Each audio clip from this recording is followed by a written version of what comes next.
And we're back. Game number 1 is behind us. Na'Vi and Empire squaring off in this D2L Western Challenge match very early on in the play schedule for both teams. Na'Vi stands at 1-0. Empire enters this match 0-1. Certainly they don't want to fall to 0-2, but they're going to have to win 2 games in a row if they want to turn this series around in a hurry. And it's deja vu all over again, except some things are switched around. We got an Ember Spirit picked up once again by Na'Vi. But this time, yep, they say you take the Ancient Apparition with your pick. How about we take the Doom and rob you of that choice? And we saw how effective that was in Game 1. To break down the draft and lend his insight and analysis, welcome in once again, Tralf. And yeah, I think we just saw the recipe for how to shut down an Ember. We did, and man, Empire's showing some balls right now. First picking Ancient Apparition, saying, you know what, we don't even want the Ember, you can take it again. Yep. And so Na'Vi, well, they take it again, and this time they actually pick the hero that's a good counter to it. And then the Spectre pickup for the first phase for Empire, Ancient Apparition and Spectre, they got some cojones, man. Like that's a very greedy early draft in my opinion, especially when you're giving them Ember Doom to start out with. So yeah. It should be a very interesting match. Yeah, I'm right there with you. Whenever you see the AA and the Spectre come out this quickly, I mean, yes, I mean, Spectre is getting banned a bit more often against teams that are known to run her.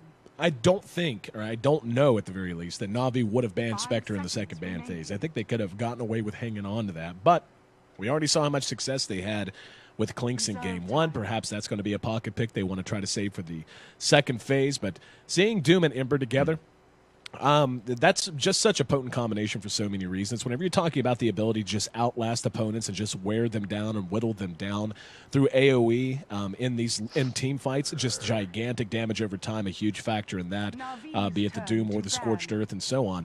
But I really am anxious to see what Empire is going to do with the AA and the Spectre. Spectre and AA fit together very well, at least in one regard. If you're able to catch a solo hero out with an Ice Blast, then you're able to haunt on top of them with Spectre, get the Desolate damage, and especially if you go with something like a Max Spectral Dagger build, it's a surprising amount of burst that will allow you to pick up some free kills. But usually you want something else with it, a Bounty Hunter, a Nyx Assassin. Nyx is already banned.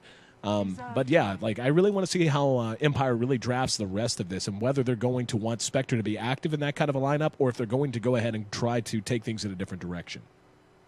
Yeah, Bounty's really fallen off, it seems, as of late, and I don't think he'd actually be good here because Ember's so elusive, and it's very difficult for Bounty to actually do anything to Ember in this instance. And Nyx would have been great, but yeah, obviously it's banned out by themselves. But this is much better. This is much better, I feel like, for Na'Vi with Ember having the Doom as another core. We talked last game about how when you pick up an Ember, if you don't have a separate core that's like really a real core, like a more tanky kind of core. Last game it was Puck. If you get one countered Ember, everyone just goes on the Ember, he's dead, and then what do you have? Just kind of, it just doesn't really work out. Like in the last game, that's what we saw, and I think there were more problems than just that. But that's, I think, the biggest problem that Na'Vi had last game. But this game they have Ember mid, most likely. I think Ember is just better mid, in my opinion. Maybe I'm just biased because I really like the way RTZ plays it, but I think it's going to work out much better for Na'Vi so far early on. Na'Vi, once again, going to get the Treant Protector in 4th position. I do agree with you, by the way. I feel like Ember Spirit as a mid. Ember's one of those heroes that, obviously, he needs his farm, he needs his items to really be that ultra-strong hero that he can be. But he's also a hero that if he falls behind a little bit early, even if he gets bullied around a bit, so long as he's got adequate levels and hasn't died too many times, he's usually going to be all right. He'll have a chance at the very least to catch up, be it through ganking and using that catch-up mechanic or just trying to flash farm whoever else is on the map. Empire, though, to come back around to what we were talking about, how the Nyx would have fit in very well with that and Spectre in terms of just being able to find picks across the map. I feel like Centaur, it's not as good as a Nyx. Nyx with Vendetta is able to get around a lot more easily and able to give you a lot more vision than a Centaur usually could, but they do still have a good burst potential in terms of being able to bring down and shatter a target once they've been caught with Ice Blast. Again, the Spectral Dagger and Haunt, that's all good and all well and good, but it's easy to forget, especially depending on how you decide to go with your skill build, just how much damage Double Edge can do, especially to a squishier support like a Venomancer or even a squishy Ember Spirit who goes pure glass cannon. Yeah, and I talked about this, I believe, yesterday, but Centaur is like one of the few heroes for me personally that I've really grown to love. Like when I first saw it blowing up on the scene, I was like, why Centaur? He's just kind of clunky. His ultimate is like not that great. His stun is like meh, whatever. You have to get a blink on him. Like, where do you fit him in the lineup? But it totally changed my mind the way I saw him play lately. And I just think he works in so many different lineups. Like this lineup, for instance, if he's able to get a blink, or even if he's not able to get a blink, you can still initiate with that haste of an ultimate, and it sets up a Spectre ulti quite nicely. So I really love the hero. I still feel like their draft is a little bit greedy because they picked up Spectre so early. Yeah. So if Navi is able to put out some aggression on him, I'm very curious how Navi's going to lane this. But if Spectre shut down early, it could be very bad because Doom and Ember are definitely going to outfarm Spectre. That's one of Spectre's drawbacks, is she does not farm well. So she really needs her space early on. Oh, yeah. She's one of the most easy to bully around carries in lane. Doesn't bring a whole lot to that, and if you decide to run aggressive, and you can with a Venomancer and a tree, if you really, really want to, and you could do something like run either the Ember or the Doom mid and then run the other farming the solo safe if you decided to pick up a more aggressive pick here in third position. But, of course, it all just comes down to who's going to end up playing on who. But one thing that I know for sure is Na'Vi has once again got just a massive amount of team fight, especially if Doom is able to get up, depending on what build he goes. If Doom's able to get up a fairly quick Shivas, can you imagine trying to fight against this? The damage over time effects between Scorched Earth and Venomancer's Poison Nova, Ember Spirit, of course, with the burn that comes with Flame Shield. Yeah.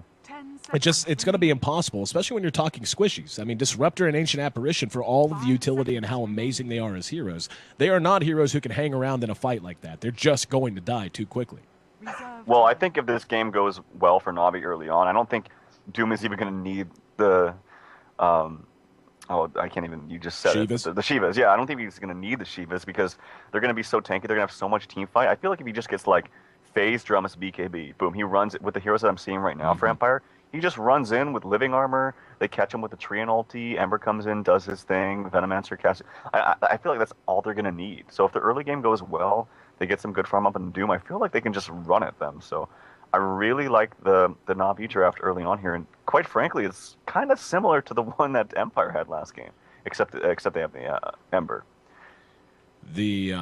Just looking at Empire's lineup, I mean, really the way to sum it up is Na'Vi. I think you picked the right phrase, as simple as it is. Just they can run at you. I mean, if they get off to a decent start, they're adequately leveled, they have decent item progression, they can just go, okay, we're good to go, mechanisms up on whatever hero wants to build it.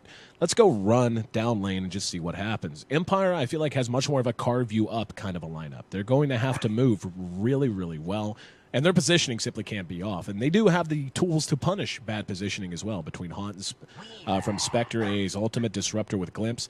But Na'Vi opting to grab the Weaver in that last pick now gives them some much-needed right-click, gives them a little bit of options in terms of, well, it takes some pressure off the Ember, if nothing else. Allows him to know that there's going to be another source of single-target right-click down the stretch.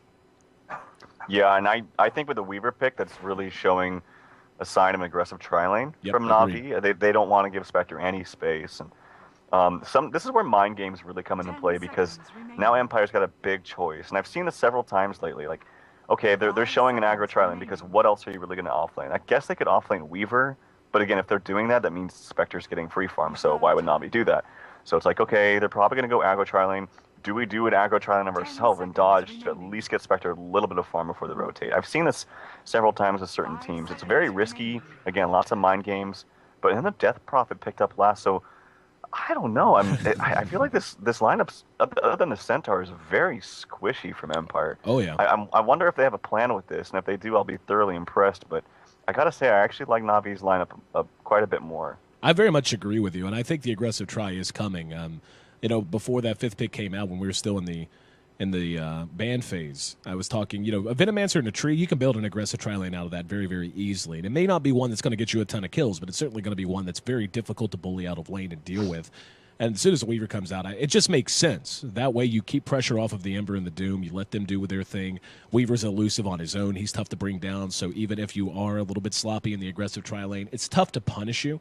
A Venomancer, so long as he's positioned well, shouldn't die. Tree's tree, depending on how early he wants to put a point into nature's guise, that can help with a survivability early on.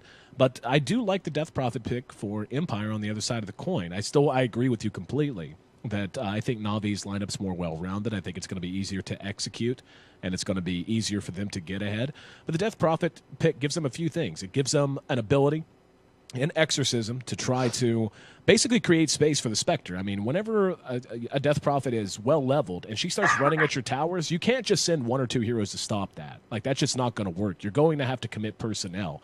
And when they do that, again, create space for the Spectre. I also like that she has a silence. She has a very good silence, in fact, if it's well placed. That's going to help out tremendously against the Ember Spirit and the Weaver. Yeah, believe me, I'm actually a big fan of Death Prophet. I think this hero is extremely underrated in the sense that it's not picked up as much as I think it should be. I think this hero is so freaking strong. But here, I just don't know. And the reason is, you're fighting up against a Doom, okay? Spectre is actually not bad against Doom for the sense that if he dooms you and you don't use your ultimate, you can actually kind of bait out a lot of spells. They doom you, you go on the Spectre, Spectre buys back, ulti's in, and then you're fighting at an advantage. Of course, you bought back, but that's kind of how things are good for Empire if that's how it goes. But if Navi's smart, they're just gonna doom the Death Prophet every single time. Right. And if Death Prophet already popped the ultimate, even if she buys back, she's useless. She's 100% useless. So I'm not exactly sold on the Death Prophet pickup here. Still waiting to see if we're going to have a reconnect. Hopefully all is well on that front. Once again, if you're just tuning in, this is game number 2 of Empire versus Na'Vi here in our lone best of 3 of the day on the D2L Western Challenge. Hopefully some of you caught reported this morning. We kind of flew under the radar with it. It was our pilot episode, but you can catch the VOD soon enough, I'm sure, and we'll be back next week on Thursday. And that was a lot of fun, even though Charlie looked like he had just crawled out of bed, which was kind of the case, I think. I saw lots of bickering between you two.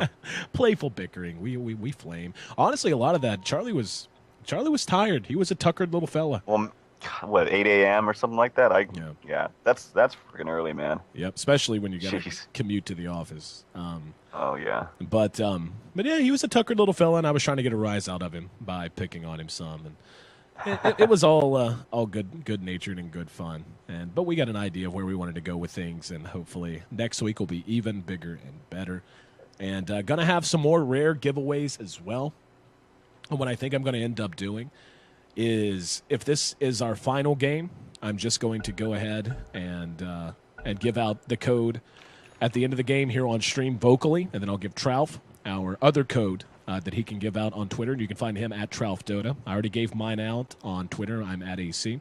And then after, so I'll end up giving out the last 2, one live here on stream at the end of this game, if this is a 2-0 victory for Empire, and the other Trouf will give out. And if it ends up going to 3 games, I'll give out one vocally here on stream at the end of game 2, and then one vocally at the end of game 3 as well. So enough about that. You can wait on your rares, or I'm pretty sure the betting's closed by now on Dota Lounge.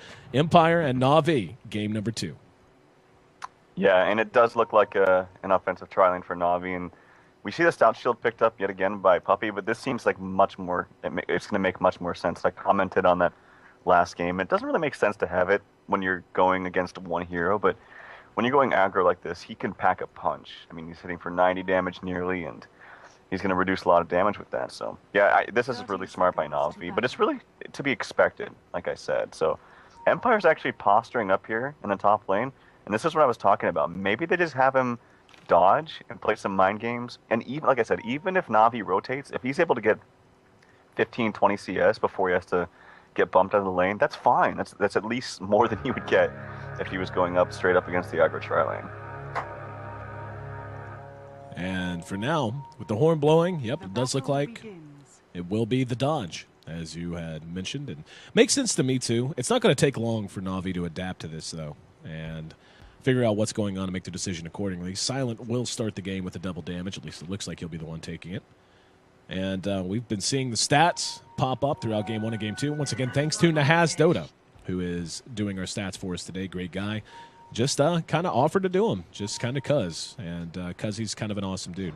But Dindy with a standout performance on Ember in Star Ladder, and now looking to repeat that here in the D2L. Yeah, and I honestly think that his playstyle suits the hero just a little bit better.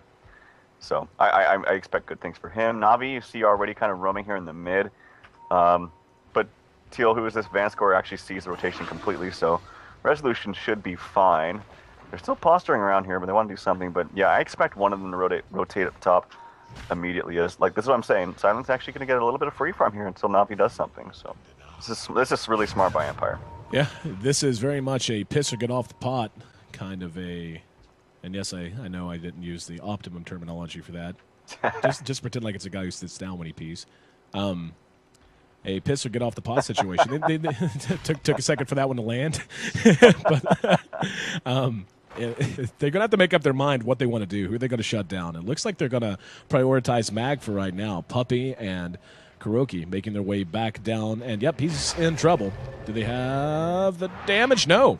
So this is more wasted time for Na'Vi, and yes, they did manage to run Mag out of lane, but he's not going to mind that. He's already close to level 3. And in the meantime, Silence picked up 7 CS. Now, 350-odd gold is not going to be the difference maker, but giving him this kind of an easy start is going to allow him just that much more leeway in the next 10 minutes. And yeah, Na'Vi, they're still hanging here for the moment. We're seeing them pre-rune a little bit, looking out for the 2-minute rune, and Puppy looping back around behind his own tier 1, but I feel like this is hugely beneficial for Empire. Yeah, this is exactly what I was talking about. But the thing is now is that Empire's going to have, here's some action actually on the Funnick. There's the initiation there from Always Want to Fly. But no, Funnick's actually really darn fast with the Scorcher and boots. Yep. But here's the thing. If they rotate up top, Silent's already got some decent farm. He's got boots. If they rotate top, what he can just do is buy TP, go back bottom. And it's much more difficult for supports that are rotating to acquire that extra gold to get another TP scroll or whatever. So I feel like they can't constantly follow him around. So I don't know. This is really smart laning by Empire. I like Navi's draft on paper better, but Empire, like I said, they did a little bit of mind games with them, and it's really paying dividends. Yeah, this is why you play games in client instead of draw them on paper. Because we were both much bigger fans of Navi's draft, but just the way it's worked out is just work. I mean, it's going really well. Funnick just now is at level 3.5. He's actually on par with Silent, who's level 3.5, but AA, who has been basically standing right beside Silent the whole time, is level 2.5 himself. So the experience gain in this lane certainly working out well. Could be an aggressive attempt now, but the ward is down. Empire knows it's coming, and nothing they can do. They're just going to end up turning this into a 2-on-2, and we're going to see Havos now getting a little bit of attention as Vanscore has made his way down to bottom.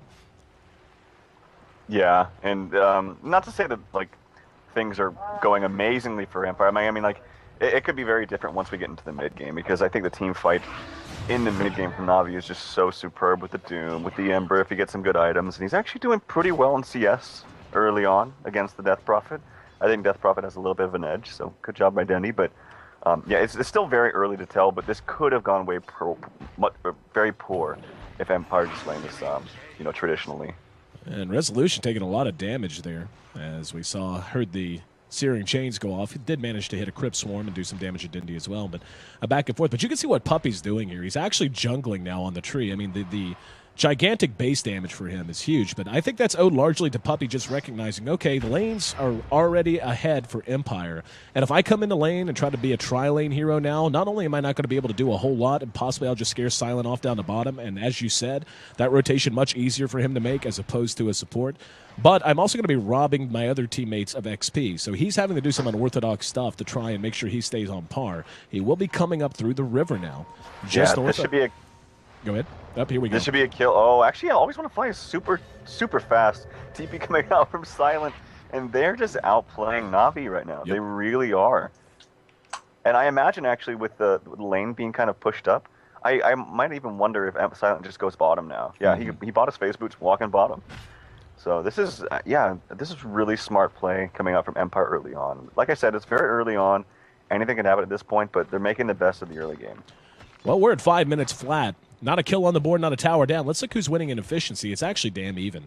Efficiency-wise, Na'Vi's actually slightly ahead in gold. Experience is a slight lead for, Na'Vi's slightly ahead in experience, while the gold is slightly ahead for Empire right now. So about as close a game as you could ask for. We've had a couple of kill attempts here and there, but still no blood on the soil. And the laning phase going to continue for a little while. Now, which of these two teams, I mean, obviously Resolution... He's already level 6, eventually going to want to put that Crypt Swarm to use. Dindy is level 6 as well, as we just saw, as he was able to remnant away. Which of these two teams do you think is going to be under the most pressure to try and break the laning phase down and start taking a lead in terms of ganks, in terms of collapses? I think it's got to be Na'Vi. just because I think they do have superior team fight. Oh, some action on the Havos, actually, as he does hit level 6, so he has, oh, here comes the glimpse right back, and he might go down. Oh my god, that was so darn close. Ooh. He's still alive for just a second. He has oh, Havos! Oh, he manages to make it to the low ground, and using the salve, there's the haste. Can they catch him? Spectral Dagger! Oh, there it is! First blood from Silent. That was a little bit of greed from him. If he had just taken off and gone straight down instead of trying to loop around to do a little extra damage and taking off, I think he could have gotten away there. Whenever he Shikuchi'd, he did a little bit of an okey doke back and forth and then took off down. And I think if he had just gone straight for the retreat instead of trying to do a little extra damage, he would have been in much better shape and might have been able to survive there. Nonetheless, first blood goes to Empire. Yeah, and then a trade kill, actually, who was it died? Denny got a kill, actually, onto Always Want to Fly playing that Ancient Apparition. Here comes Vos, though. He's pissed off, and he's coming. He might actually get a kill on the Silence. Silence pretty fast, though, with the face boot, so he'll be fine for now. But, yeah, that was a little bit of greed coming out from Havos, and a very, very good kill, especially when it's the first blood onto your Spectre. But the question you asked, who needs to make the plays, I think it is Na'Vi. I think you do not want Spectre to get super farmed, and he's already having, is already having a way better time than she should have. So, really like Spectre's lore name, Mercurial. Yeah, I just think it's such a cool lore name. Anytime adjectives are used for names, I'm always into it. That's why I like Sunny. But 1-1 at 7.5 minutes in. And we can see Na'Vi beginning to move around a smidgen. Like you said, Havos playing a little bit more aggressive. Now, this is a combination. I mean, everyone's aware of it at this point. We've seen various teams use it to great effect. And Dindy actually doesn't get the searing chains he wanted, unfortunately for them, as Puppy was rotating through. But the Weaver plus the Treant Protector, Living Armor, with Weaver's innate survivability and ability to do damage, you can play very, very aggressive in a lot of situations with that. Yeah, you really can. And they don't actually have really any stuns, per se, on Empire. They're going to have the Kinetic Field and the Static Storm once Disruptor 6. And once Mag gets the Blink, they'll have a reliable stun. But other than that, there's not really anything. So yeah, Weaver should actually have a pretty good time this game. If Havos doesn't do his Havos things like he just did for that first blood. And speaking of, we see he's surrounded by enemy faces.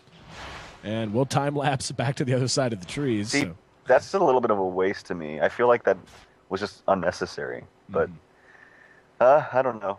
I feel like he could have saved that for maybe a little more of a crucial time. But the lane is pushing, and maybe he just felt like, I don't know. I just feel like that wasn't a good usage of the time-lapse there, but call me crazy. Havos is Havos. Big plays, even when they're not even needed. It is a relatively low cooldown, so. Yeah, exactly. He'll be fine. Maybe. 30 seconds. Let's see. Oh, they got a sentry down. He's going to be glimpsed back. Now doesn't he wish he had time-lapse? He's being pursued out. They don't have any more vision, but he will be able to make it away. There's a Gale actually coming from Kuroki as he did rotate bottom. Now Havos trying to re-engage, doing what damage he can. That's going to force a TP. They know they're in trouble here. That's going to be Mag, who pops the ult immediately and runs into trouble, caught by the searing chains of Havos. The rest of the team falling back. And we can see Havos isn't done. He had living armor up. Looks like he wanted to dive a little bit more. And we actually see Dindy track down the Ancient Apparition behind the tower and get himself a kill. And now trying to hem them in. And we can see Sleight of Fist doing good damage. He had the DD as well. And Kuro is still right there with him. Havos going to go ahead, loop around. They're going to find Mag. Dindy's right there with him. There's a stomp to try and lock them down. Uses the double edge, and he knew he was dead, so tried to do what damage he could. In the meantime, there's no big reaction coming. There are two heroes in between the Tier 1 and the Tier 2. Everyone on Na'Vi very low on health, but no one really willing to commit to try and do anything about it. Yeah, this is what I was talking about, how Dendy's playstyle suits this hero, I think, a little bit better than Havos. And he got the DD. He does immense amounts of damage with that DD and just clean house. And, yeah, a really, really good... That was a triple kill, essentially, for Dendy. And in the meantime, Havos willing to take another tower kill. As soon as the glyph wears off. There you go. And now the question becomes, when's Resolution going to start to do something? He's had his ult for a while. He's actually almost a level 2 exorcism at this point. When do you think the right time for him to begin moving out of this middle lane is? Well, it should have been during that little fight right there. I wasn't quite watching what he was doing, but usually if you're not helping your team, especially as a pusher like him or or Rasta, if he's played as a 2 position, you just start hitting the tower. Like, you rush up there, especially when it's a tier 1 tower like that and it doesn't have backdoor protection. You would think that he'd be able to pressure that a little bit. So, I'll give him the benefit of the doubt. I wasn't really watching. Maybe he didn't have mana. Maybe he was in a weird situation. But, yeah, normally you'd want to see him do some split pushing. Vo's playing very far forward. Resolution's right there. Going to have a silence if he can catch him. And right on his tail. Yep, there's the glimpse back. Right into the silence. Silenced out. Now he's in trouble. Sentry goes down as well. And, oh, no, time lapse.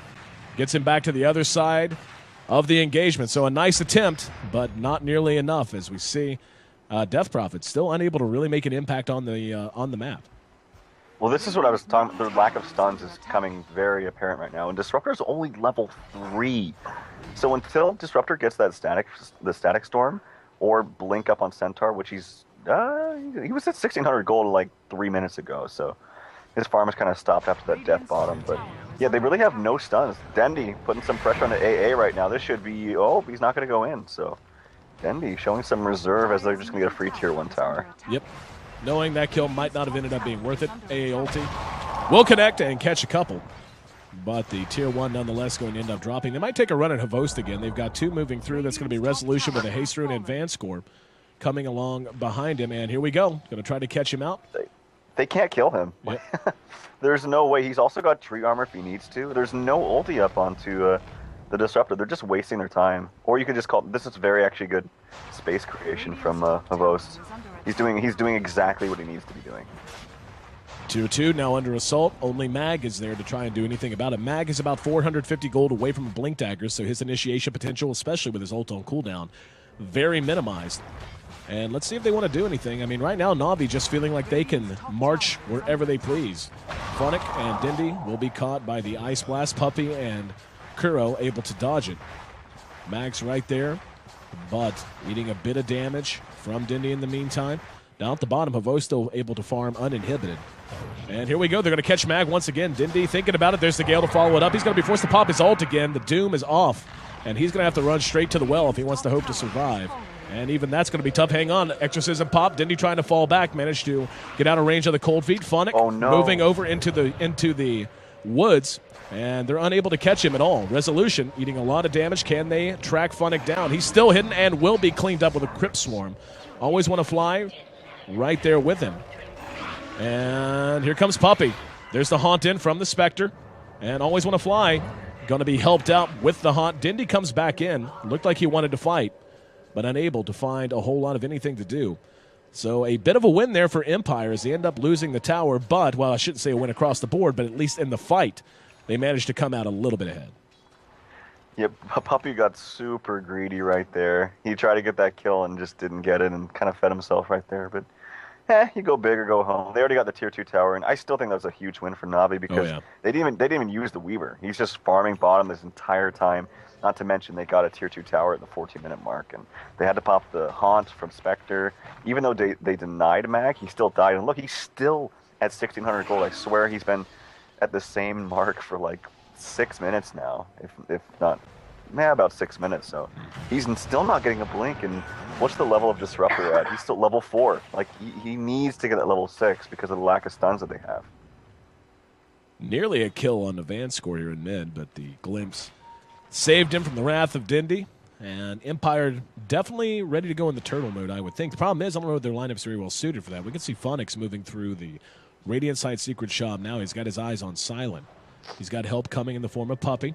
And we're going to have a TPM. Beautiful movement as they're just going to be able to him in Silent via 3 heroes. And, yep, that'll probably do her.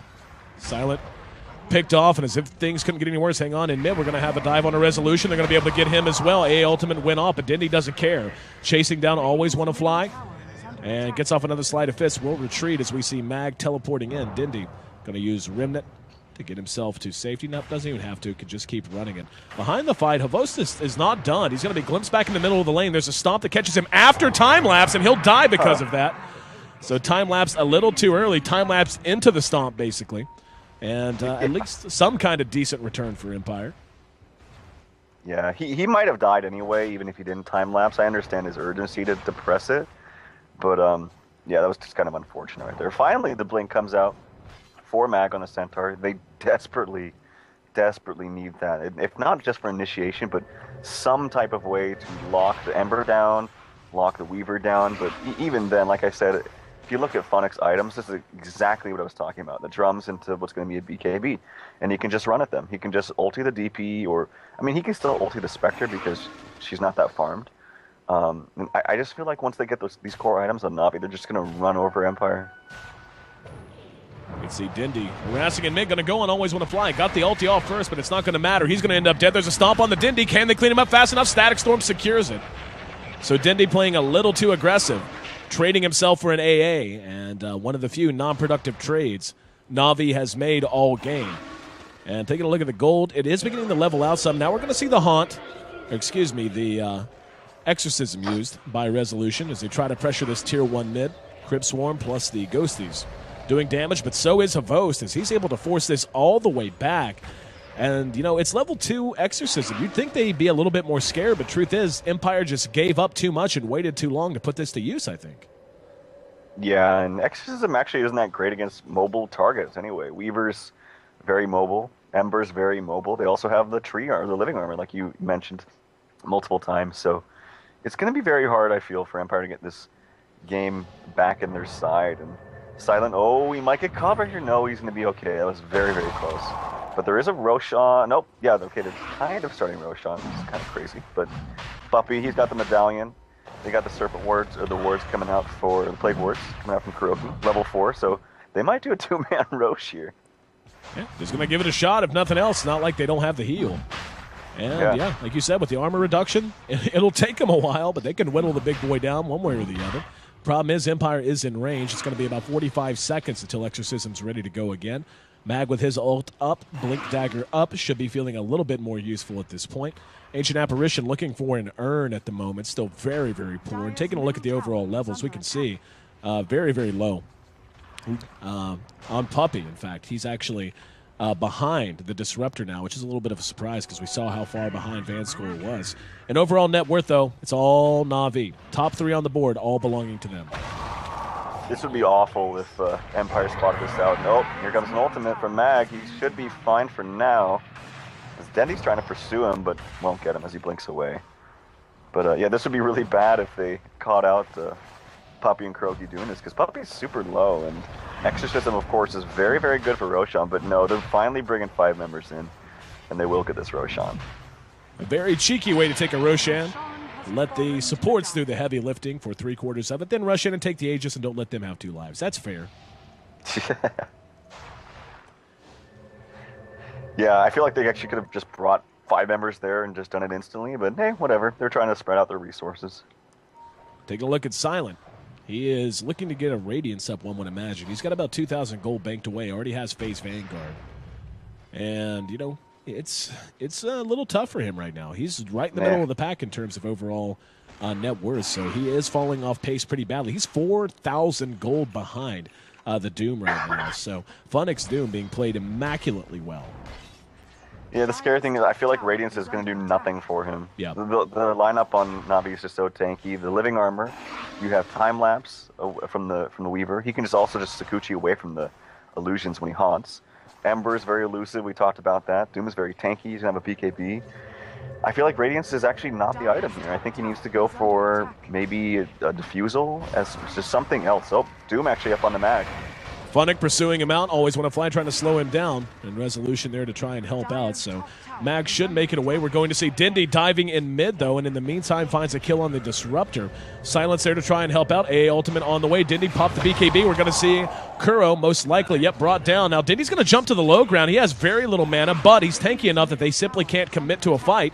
We'll see the Yule Scepter used by Resolution, and Puppy there with the overgrowth from the high ground. Resolution will end up dropping to right clicks. Behind that, Havos is up on the ridgeline along with Puppy. Dindy hooking up with Funnick as they now look to charge down mid, cutting the creeps off and sending the rest of Empire scurrying for safety. So another bad engagement for Empire, another big win for Na'Vi. They're going to take even more map control away now, bringing down the Tier 1 mid. This is starting to get out of hand very, very quickly. And like I mentioned, this is... I'm a big fan of Spectre, but in retrospect, Get it? Retrospect. Yeah, I guess. Yeah, but looking at the heroes that he's up against, and this is why you don't second pick Spectre. I talked about that right when they did it.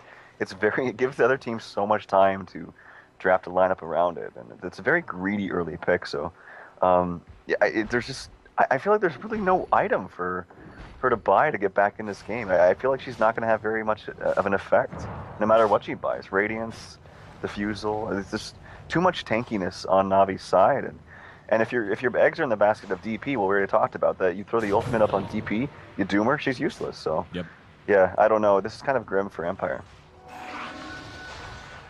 Taking a look at the KD board, Dindy having a great game at 7-1, 2-1 on Silent Spectre, not too bad. Behind that, it's really just kind of spread out all over the place. Few too many deaths on Mag, certainly hurting them. 3 deaths on the Centaur, not where you want to be with him. And 3 deaths on Always Want to Fly as well. Empire going to have Resolution caught in mid. They have a whole team behind him, though. So not too much of a problem. In the meantime, though, just creating time and space for Havos to hook up with Funnick and pressure this Tier 2 bottom tower. Empire might try to engage here. Here we go. Stampede, BKB, very quick reaction out of Funnick. He's going to turn. Looked like he wanted to fight. There's the Haunt in. Static Storm on Havos. Caught him. Can they follow it up? A ultimate will connect. They're going to have to get him fast. Yep, he ends up shattering. Now Funnick not done. He doomed Mag and should be able to get him, and he's actually going to be glimpsed back, and this is going to be the best fight Empire's had all game. Even though they lost Mag, they did manage to bring down 2 very important heroes for Na'Vi and give themselves a little bit of space. Kuro hits the Gale. Here comes Dindy, though, looking for a response. Living Armor's up on him. He's going to get the chains off on Resolution and Silent as well. And Resolution will end up dying to the combined efforts of Dindy's Flame Guard as well as the damage over time from the Plague Wards that weren't able to get Silent, but nonetheless, another big kill, and I'd get out of there. Always Want to Fly. He may be low, but he is scary. Yeah, he actually had a second Remnant he could have cast to go just bam bam and then cast, and I think he actually would have killed the DP, which means that the Yules wouldn't have come out. So that actually might have gotten an extra kill on whoever was that TP'd out. I think it was Silent on the Spectre, but a minor little thing to touch up on there from Dendy, but it might not have made a difference. It might have also made a difference. Also, very interesting build from him. He literally went straight BKB, which I'm not the biggest fan of, especially when you're ahead, especially when you have a great supporting cast behind you that can heal you up. So, very interesting. I actually have seen Dendy do this a number of times. I think it just, again, suits his playstyle. He likes to be in their face and make plays. Yeah, he's definitely one of those guys that he likes to be on heroes that give you the big play moments. It's just who he is and what he does. Puppy right beside Silent now. Havos is right there with him. Leech Seed used on Silent. And just look at the damage that's being dealt right now between Havos right-click and the Medallion. I mean, what do you even do? You're dying solo with never a chance to hit. I mean, even without the overgrowth, I think they could have killed him just from the slow from Leech Seed. Their damage output was so high. And in the meantime, Dindy and Kuro bringing down Tier 2 bot. Yeah, I really like the Medallion pickup by Puppy. It just adds a lot more damage and just overall utility of their team fight and whatnot. And they have a lot of team fight already. So, yeah, there's really little that you can do if you're Silent. Oh, glimpse back. Mag gets off. The stomp caught 2. He's going to stampede as well, but Funnick able to get off the BKB, still taking a lot of damage behind that. Exorcism going to try to chase him down. Puppy will be caught with the Cold Feet from Always Want to Fly, and that should, nope. I was going to say should be a sure thing kill. Resolution actually able to get the Yules off. Let's see, do they have the damage? They do. Thunderstrike enough with the other damage. Always Want to Fly actually very close to death following Dindy's initiation there. Dindy once again finds himself a double damage rune. I'll tell you something, you can talk for days about what it is that makes Dindy a great player. He always has a haste or a DD. Always. All the time. In every game I ever watch, he always has the rune. I know. I thought about this for a long time. This brings me back all the way when I first started playing Dota 1, and it was, I don't know if you remember EMG Yoda, and he was a kind of big deal back in US West, and he would play Syllabear all the time, and he would always get roots. He was always so damn lucky with roots. And he put it simply like, when you play correctly, it seems like the luck is in your favor. And it sounds kind of weird, but maybe that's what it is. Maybe he utilizes those runes a bit better than people, so we always notice him having that. That's probably an excellent or point. maybe he's just fucking lucky. It could be that good. I would never chalk it up to luck. I don't think it's so much luck. It's just no matter what, I don't know what he does, man. Like, because when you watch him, you don't ever feel like he's just standing here. Honestly, what it may come down to in a lot of cases is good support play. His support's making sure that for the first half of the game, they constantly have vision up. They constantly know where the rune is. They constantly are pre-runing to make sure it's not taken from him. And that's why it seems like he always has the runes, because he legitimately does, but not so much of a singular effort, more so just because of a whole team effort. And it's going to be a Deso pickup for Dindy. So beginning to build up that right click, and he's going to have a crap ton of it now with a double damage rune and a Deso. Yeah. Oh, I also wanted to comment too on Hovos item pickup, the Lincolns. I'm no puppy, might get caught out. The sentry's actually, I think, out of range of the sentry. He's going to try to book it. He's going to try to book it. He knows. You better run. Hustle, big guy. Hustle. Looks like they just pinged it. Yep. It's like, man, damn it. But I really do not like this pickup of Lincolns. He's finally going for the BKB, but I don't think he needs the Lincolns at all. It's literally for the glimpse, I think. That's it. Like, you don't need it for a double edge. You don't need it for the Spectral Dagger, which I think still goes through. Check that. I don't know 100%. I could be wrong, but it's basically for the glimpse, and that's like, who cares? Like, all you have to do is just use the BKB through the Static Storm, and you're golden. Yep. So he's eventually going to have it, which is fine, but he could have had it much earlier if he just went straight for it. And one of the nice things about a Lincoln's, outside of just what it gives you on paper, is it's one extra thing for the enemy team to have to account for. Speaking of glimpse, yep, he's going to be able to get away. Nice attempt, though, from our Disruptor. But it's just one more thing the enemy team has to account for. One more thing they got to be thinking about in every engagement is who's going to pop what, who's going to do what to try and lock down the weave. And there is value in that, I think, outside of just innate abilities or innate stack gain or whatever else. But, for the most part, though, I do very much agree. BKB would have been a better choice, but he is going to have it momentarily. There's a glimpse, and once again, wow. Dindy evades capture. That was really fast by him. I thought he was going to be screwed and have to pop the BKB, but he was very confident with himself. And I mean, I guess that going to the Fire Remnant is pretty instant, but yeah, that was still really fast by him. Overall net worth, you can see the same three remain on top from Na'Vi. 15,000, 11,000, and 11,000. Highest farm on the side of Empire is 10,500, give or take, for resolution on the Death Prophet. And Spectre lagging behind quite mightily at this point. And we can see Silent does have up his Radiance, but still a long way to go before he feels relevant, I think. Yeah, and like I said, even with that Radiance, I don't think it's going to do anything to Na'Vi. I really don't. I could be wrong. I mean, they seem to be killing Havos quite easily. Oh, he's got an Aegis now, though, so that's not going to be a problem anymore. As well as the BKB, I think, is flying out for him. Is that, yeah. So this is really like Navi's time to shine. They have all their core items, Deso and Crit coming out for Dendy. They got it all. So they want to fight now. And Silent helped out by the Stampede of Mag. Vonic, though, might want to still chase him down. He's actually just going to chop down on Vancore for the moment. And will be slowed down finally. There's the Static Storm as well. Havos coming in to help out, and Dindy joining the fray as well. Going to get off the Searing Chains on the Always Want to Fly. That's going to be 3-0. And Havos ate a little bit of damage, but not nearly enough, as he'll be just fine with the help of the Living Armor.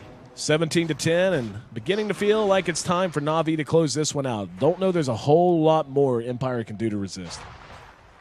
Yeah, and this might seem like a kind of small deal, but that was a really good job by Phonic by just pursuing the issue and just keep running at them, even if it looked like they weren't going to catch him, because he knew that they wanted to fight. Like, they wanted to take any fight they could with the items and Aegis that they had, so he really forced it. He popped out a BKB that wasn't really necessary, but he just knew that with Denny coming behind him with lots of mobility, if they were able to catch anyone, it was going to be a one fight. So, yeah, good play by Na'Vi. Free racks for them.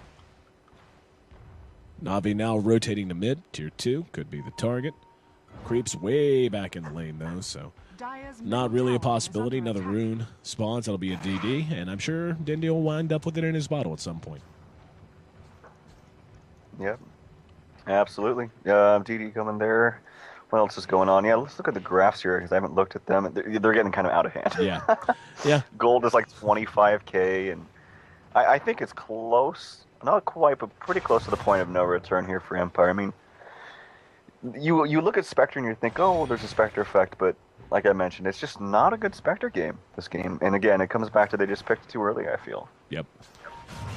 It's always, the challenge. Again, Spectre's just one of those heroes that unless you're just known to run it or it's a situation where it seems like the obvious pick, teams just aren't going to ban it. And I feel like you can 9 times out of 10 get away with saving that for your second pick phase. We see a lot of pings coming out right now from Empire, and they may go out and try to take a last stand fight before long. Honestly, even being this far out whenever they have very little from Na'Vi on the screen, even this is a little bit ballsy. At bottom, though, Havos is trying to split push. Yeah, despite his, in my opinion, weird pickup of Lincoln's, Havos has been doing a good job about creating that space for the rest of his team and forcing someone down. Oh, here we go, Dendy, going crazy. Dendy doing good damage. Yules buys him a little bit of time, but Dendy with the BKB up simply doesn't care. Puppy's going to get off the overgrowth and caught 3 with it. Van score cleaned up. Always want to flies next. The drop, and Dendy jumping around as Mag comes in to try and get a return kill on Kuro. May be able to do it, and will as he eats some damage. Resolution has been doomed. He's going to die. Level death, actually, all it took to clean him up at the end of that. And, yeah, things looking very unfortunate. We actually see, Havos dove all the way back to the tier 4 there. Only the Spectre remains standing right now as he charged all the way in just to get the kill on the Disruptor, literally between his 2 tier 4s. Yeah, and you saw right there, it wasn't so much of a big deal, but you just DP ultis, you throw the Doom on her. I mean, she was pretty much dead anyway. It's kind of a useless ability once that Doom comes up. So, yeah, Empire, they're really out of options right now. They're going to need a miracle, I think, to come back. A really big screw up from Na'Vi, but I don't think that's going to happen. 1 Rax is down, 1 set of Rax, rather, and soon to be 2. And would think GG's can't be too far away. Yeah, GG won't even have ulti when she comes up. So, yeah GG. Well, whenever it's 32 minutes in, 22-11, and you're about to lose your second set of racks, and Na'Vi has lost a grand total of 1 tower all game, I can understand. Probably just about time to call it. So even though Empire looked great in Game 1, was in control the entire time in Game 1, it's the exact opposite situation here in Game 2. As Na'Vi comes out, takes control, and they likewise didn't really look back. Standout performers, obviously. Dindy on the Ember Spirit, everyone else contributing where they can. Funnick did great for what he could do on a Doom. I mean, Doom's one of those heroes that isn't super high skill cap, but good decision-making and just good forethought. Really, it makes the difference in a game like this. Yeah, actually, he played extremely well. I mean, looking at the stats, he's top farm.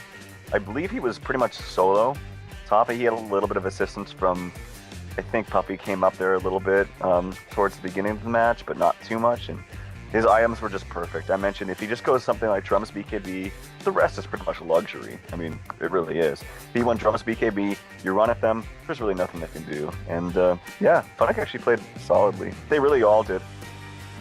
Always want to fly, 0-5, tough game for him. Never really saw Silent Spectre get things going, 347 GPM. By the time all was said and done, we are going to a Game 3 now, though, and Na'Vi nodding this series up 1-1. I'm your host, Aaron AC Chambers. The voice you're hearing on the other side of the line, his name is Strauf, and you're tuned in to the D2L Western Challenge. I got a giveaway to do for you real quick, and be giving away our second code here at the end of Game 2. And the way you redeem this is just go to Dota2Lounge.com/giveaways. Make sure you're logged in before you head to the giveaway section, though. Otherwise, it'll ask you to log in, and obviously this should be claimed pretty damn quickly. But I love how they just got a rune in game, apparently, because it just went off in my ears. But anyway, your Dota 2 giveaway code, again, head to Dota2Lounge.com/giveaways and enter this code. S6ZA. That's S6ZA. And we'll have another code to give away one way or another. I'll probably give it away at the end of Game 3. Stick around. Na'Vi versus Empire coming up next with the conclusion of this series. It will be our last game of the day. I'm AC. That's Strauf. We'll be right back here on the D2L Western Challenge.